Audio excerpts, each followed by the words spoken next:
Okey, untuk tajuk kedua ini kita masuk ke pengecaman corak. Jadi dari bawah tajuk ini kita cuba selesaikan uh, apa yang sudah kita leraikan tadi. Okey, kita ulang balik di bawah pemikiran komputasional. Okey, sesuatu masalah untuk diselesaikan perlu dipecahkan kepada masalah-masalah kecil. Itu kita buat di bawah teknik leraian. Masalah-masalah yang sudah besar, yang sudah dipecahkan kepada masalah yang kecil ini, kita perlu cari persamaan antara satu sama lain. Okey, katakanlah ada satu masalah besar. Okey, bila dipecahkan dia akan menjadi 10 masalah kecil. Dalam 10 masalah kecil ini kita kena lihat antara 10 masalah kecil itu yang mana mempunyai masalah yang lebih kurang sama ataupun corak masalah yang sama. Teknik inilah kita panggil sebagai teknik pengecaman corak. Okey, masalah kecil yang sudah dikenal pasti sebagai mempunyai persamaan dengan masalah kecil yang lain, kita akan kumpulkan dalam satu kumpulan supaya ianya boleh diselesaikan dengan cara yang lebih mudah ataupun boleh diselesaikan dengan cara yang lebih sama, lebih kurang sama. Ini kita buat supaya masalah yang besar tadi itu boleh diselesaikan dengan lebih cepat dan penyelesaiannya boleh dipermudahkan. Okey, selepas ini saya akan tunjukkan bagaimana pengecaman corak ini digunakan dalam sesuatu situasi. Okey, kita lihat contoh nombor yang ada di sini. Kita ada nombor 6, 5, 3 dan 1. Okey, jikalau sesuatu soalan meminta anda untuk menyusun semula nombor ini dalam keadaan menaik, iaitu kepada nombor 1, 3, 5 dan 6. Okey, teknik pengecaman corak akan membantu anda. Okey, inilah yang kita katakan dalam menggunakan teknik pengecaman corak dalam sesuatu situasi. Okey, soalan seperti ini agak suka dikeluarkan dalam peperiksaan, jadi perlu diberi perhatian. Okey, caranya sangat mudah. Okey, anda perlu menunjukkan langkah-langkah untuk menyelesaikan ini. Okey, sebab setiap langkah akan diberi markah dan jika anda tersilap langkah maka anda akan kehilangan mata. Okey, yang pertama yang anda perlu lakukan adalah melihat kepada nombor-nombor yang ada ataupun corak-corak yang ada. 6, 5, 3 dan 1. Okey. Langkah pertama adalah untuk memindahkan nombor yang lebih besar sebab kita nak meletakkan nombor itu dalam keadaan menaik. Okey. Jadi langkah pertama adalah kita mesti mengubah nombor yang lebih besar, kita alihkan ke sebelah kanan. Jikalau nombor itu adalah nombor yang lebih besar daripada pasangan dia, maka kita kekalkan. Okey. Dalam kes ini ada 4 digit, kita kena bahagikan kepada 2. Okey, nombor 6 dan 5, 3 dan 1. Nombor 6 dan 5 ini kita kena bandingkan. Jikalau nombor itu lebih besar, kita kena pindahkan ke sebelah kanan di bawah langkah yang pertama. Okey, kenapa kita pindahkan ke sebelah kanan? Sebab soalan ataupun kehendaknya adalah kita mengubah nombor kepada arah berjujukan naik. So, nombor 6 ini kita pindahkan kepada 6. Nombor 5 itu kita silang, pindah ke sebelah kiri. Menjadi 5. Okey. Untuk nombor sebelah kiri ini pula, 1 dan 3, kita buat perkara yang sama. Sebab kita bandingkan 3 dan 1. Nombor 3 lebih besar, kita pindahkan ke sebelah kanan. Dan nombor 1 lebih kecil, kita pindahkan ke sebelah kiri. Okey. Jadi langkah kedua adalah untuk membandingkan nombor yang di tengah. Okey, kita kena bandingkan seperti ini. Okey, kali ini nombor paling kanan ataupun nombor paling kiri dulu, dia adalah terus kita bawa kepada bawah, tulis balik. Okey, ini langkah kedua. Kita tulis balik nombor 5. Dan kita bandingkan dua nombor 6 dan 1. Nombor yang lebih besar sama seperti di langkah 1, mana yang lebih besar kita alihkan kepada sebelah kanan.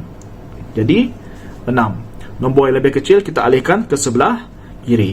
Jadi 1. Dan nombor 3 di sebelah paling kanan kita terus bawa turun. Okey. Untuk langkah 3 untuk menyelesaikan nombor ini, sebab kita lihat bahawa nombor ini, okey, 5, 1, 6, 3 sekarang sedang menuju ke arah urutan menaik, tetapi dia belum lagi sampai ke urutan menaik. Jadi apa yang kita kena buat adalah kita kena teruskan perpindahan nombor ini secara sistematik. Okey, kita bandingkan lagi dua nombor sebelah kiri dan kanan, 5 dan 1. Seperti langkah 1 dan 2, nombor yang lebih besar kita bawa ke sebelah kanan menjadi 5. Okey, dan nombor 1 yang lebih kecil kita bawa ke sebelah kiri. Okey, sekarang anda boleh lihat mulai langkah 3 ini sudah kenampakan lah, sudah nampak corak itu mulai disusun secara menaik. Okey, sama juga dengan pasangan yang kedua ini, 3 dan 5. 3 lebih kecil bawa ke sebelah kiri, 6 lebih besar bawa ke sebelah kanan. Okey, jadi apa yang awak boleh lihat sekarang adalah nombor digit yang disediakan. Okey, nombor digit yang disediakan untuk nombor 1 dan nombor 6 ini sudah memenuhi syarat. Okey, memenuhi syarat urutan nombor. Okey, tetapi bahagian tengah ini belum lagi memenuhi syarat nombor tersebut, iaitu urutan menaik. Jadi untuk langkah keempat kita kena selesaikan bahagian itu. Kita kena bandingkan bahagian pasangan nombor di tengah, di mana nombor 1 ini seperti langkah 2 tadi, dia sama seperti langkah 2. Kita kena turunkan nombor 1. Okey, dan nombor 6 ini kita turunkan, tak perlu ubah lagi sebab dia sudah betul. Okey, dan kita bandingkan nombor 3 dan 5. Nombor yang lebih besar kita bawa ke sebelah kanan. Nombor yang lebih kecil kita bawa ke sebelah kiri. Okey, jadi urutan nombor yang akhir adalah selesai. Okey, kelihatan pada langkah 4, iaitu nombor 6531. Okey, nombor asal ini. Nombor asal ini apabila kita susun semula mengikut kaedah pengecaman corak menjadi nombor 1, 3, 5, 6. Okey, ini adalah nombor akhir. Okey, yang sudah disusun semula mengikut kaedah pengecaman corak. Jadi cara ini lebih mudah. Okey, ataupun cara ini sangat mudah. Okey, bagaimana pula jikalau kita punya 6 digit? Okey, contohnya nombor 7, 3, 4, 2 dan 9. Okey, dan mungkin kita tambah lagi nombor 1. Okey, untuk nombor-nombor yang ada 6 digit seperti ini, jikalau soalan itu meminta anda menyusun secara naik, okey, urutan menaik, kita buat perkara yang sama. Kita bahagikan nombor-nombor itu kepada pasangan-pasangan dia sendiri, iaitu ini pasangan yang pertama, ini pasangan yang kedua, dan ini pasangan yang ketiga. Okey, pasangan yang pertama kita kena bandingkan. Okey, ingat urutan menaik. Okey, menaik. Okey, maksudnya nombor itu kena bermula daripada 1 sehingga kepada nombor paling besar, iaitu di sini kalau kita lihat nombor 9. Okey, jadi kita lihat jikalau dia menaik, maksudnya nombor yang besar kena dipindahkan ke sebelah kanan. So di sini langkah pertama. Okey, perlu tulis langkah pertama ini. Saya suka kalau pelajar saya menulis langkah pertama ini supaya jelas langkah yang dia buat. Okey, 1 dan 7 siapa yang lebih besar? Jelas nombor 1 lebih kecil dan nombor 7 adalah lebih besar. Jadi kita tak perlu mengubah kedudukan mereka, kita terus bawa ke bawah. Okey, 1 dan 7. Pasangan kedua 3 dan 4. Siapa yang lebih besar? 4 lebih besar, pindahkan ke sebelah kiri. 4 lebih besar, jadi turunkan ke bawah. 3 lebih kecil, turunkan ke bawah juga. 3, 4. Okey, dan kita lihat pasangan ketiga 2 dan 9. Siapa yang lebih besar? Okey, yang lebih besar adalah 9 dan yang lebih kecil adalah 2. Jadi kita boleh terus bawa ke bawah 2 dan 9. Okey, langkah kedua. Okey, langkah kedua adalah kita perlu lihat ataupun buat balik pasangan dia, iaitu kita ambil bahagian tengah. Ini pasangan pertama, ini pasangan kedua. Bahagian hujung kita biarkan. Okey, kita biarkan. Kita terus tarik ke bawah untuk langkah 2, 1 dan 9. Jadi sekarang kita bandingkan bahagian tengah 3 dan 7. Okey, siapa yang lebih besar? Nombor 3 lebih kecil, alih ke sebelah kiri. Tuliskan 3, nombor 7 lebih besar, alihkan ke sebelah kanan, jadi nombor 7. Sama juga dengan pasangan nombor 4 dan 2. 2 lebih kecil, alih ke sebelah kiri. 4 lebih besar, alih ke sebelah kanan. Okey, ini langkah kedua. Langkah ketiga. Okey, langkah ketiga. Kita balik membandingkan 3 nombor. Okey, di sini anda boleh lihat nombor 1 masihlah nombor yang paling kecil. Terus tulis nombor 1. Okey, dan nombor 3 masih juga nombor yang lebih kecil. Okey, terus tulis di bawah. Okey, tetapi di sini anda boleh lihat pasangan 7 dan 2, nombor 2 perlu diubah kedudukan, nombor 2 ke sebelah kiri dan nombor 7 ke sebelah kanan. Okey. Dan untuk nombor 9 dan 4, okey, tidak ada perubahan sebab kedua-dua nombornya adalah sesuai ataupun mengikut urutan, iaitu nombor kecil di sebelah kiri dan nombor besar di sebelah kanan. Okey, sekarang anda boleh lihat susunan itu mula kelihatan. Okey, untuk langkah 4, sekali lagi kita kena lihat pasangan yang ada. Kali ini kita kena bandingkan bahagian tengah. Okey, seperti yang berlaku dalam langkah yang kedua pertama tadi, kita kena bandingkan bahagian tengah. Jadi nombor 1 ini terus kita bawa ke bawah. Okey, untuk langkah 4, 2 dan 3 kita bandingkan. 2 lebih kecil, bawa ke sebelah kiri. 3 lebih besar, bawa ke sebelah kanan. Okey, 4 dan 7, pasangan 4 dan 7, 4 lebih kecil sebelah kiri, 7 lebih besar sebelah kanan, dan 9 bawa terus ke bawah.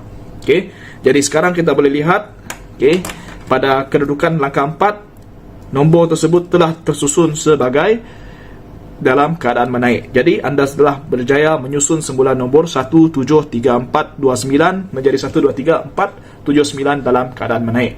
Okey, ingat anda untuk soalan anda perlu melihat. Okey, sama ada suruh soalan meminta anda menyusun nombor secara menaik ataupun menurun. Okey, jikalau soalan itu meminta anda menyusun nombor secara menurun, okey, cara dia adalah sama juga. Sebagai contoh, kalau nombor itu adalah nombor 4, 3, 1 dan 5. Okey, soalan meminta anda menyusun nombor ini secara menurun. Okey, menurun.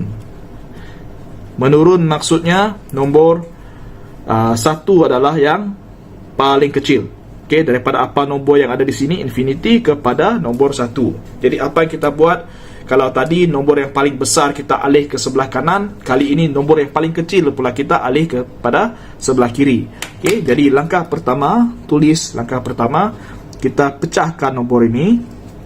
Okey, dan kita pilih 4 dan 3. Dua nombor ini siapa yang lebih kecil, kita kena alihkan ke sebelah kanan. Okey, memandangkan 3 ini sudah menjadi nombor yang lebih kecil, kita tulis semula nombor 3. Okey, dan nombor 4 kita tuliskan semula. Okey, 1 dan 5 kita bandingkan dua pasangan ini, nombor 1 adalah nombor yang lebih kecil. Ingat kita sekarang ingin menyusun nombor itu secara menurun. Jadi disebabkan menurun, nombor 1 mestilah yang paling kanan. Jadi kita kena alih ke sebelah kanan. 1. Nombor 5 kita alih ke sebelah kiri. Sebab kita nak susun nombor itu secara menurun. Okey, langkah kedua, okey, kita tukar pasangan. 4 kita tak pasangkan, 3 dan 5 kita pasangkan bahagian tengah, dan nombor 1 kita tak pasangkan. Nombor 1 kita turunkan, nombor 4 kita turunkan, tulis semula, dan kita bandingkan 3 dan 5. Nombor mana yang lebih kecil kita alih ke sebelah kanan sebab kita nak menurunkan jujukan nombor itu. So kita tulis nombor 3 sebab kita alih nombor 3 ke bahagian kanan, dan kita tuliskan nombor 5 ke sebelah kiri. Okey, anda boleh lihat sekarang nombor 1 ini sudah menjadi nombor paling kecil. Okey, dan kita belum dapat menyelesaikan turutan nombor ini. Jadi kita kena teruskan kepada langkah ketiga, iaitu sekali lagi kita membandingkan dua pasangan nombor yang paling hujung, iaitu pasangan 4 dan 5 dan 3 dan 1. Okey, 4 dan 5 nombor yang lebih kecil ke sebelah kanan, 5 dan 4 nombor yang lebih kecil ke sebelah kiri. Kita bandingkan nombor di sebelah ini, sebelah kanan 1 dan 3, tidak ada perubahan. Jadi kita tulis balik. Okey. Jadi sekarang anda boleh lihat nombor tersebut sudah mengikut urutan 5, 4, 3 dan 1, iaitu susunan menurun. Okey, kita sebenarnya boleh menulis sahaja nombor itu. Okey, kalau saya percaya kebanyakan pelajar, kalau kita bagi nombor 1, 10, 13, 20, pelajar-pelajar boleh menyusun nombor ini secara terus tanpa menggunakan kaedah yang saya tunjukkan tadi. Tetapi dalam peperiksaan anda perlu menunjukkan langkah ini untuk mendapat markah. Jika langkah tidak ditunjukkan, maka markah akan jadi kosong. Jadi ini adalah penggunaan pengecaman corak dalam sesuatu situasi. Okey, saya berharap bahawa apa yang saya tunjukkan membawa manfaat. Terima kasih kerana menonton dan jangan lupa subscribe. Okey, jika anda suka ataupun video ini membantu.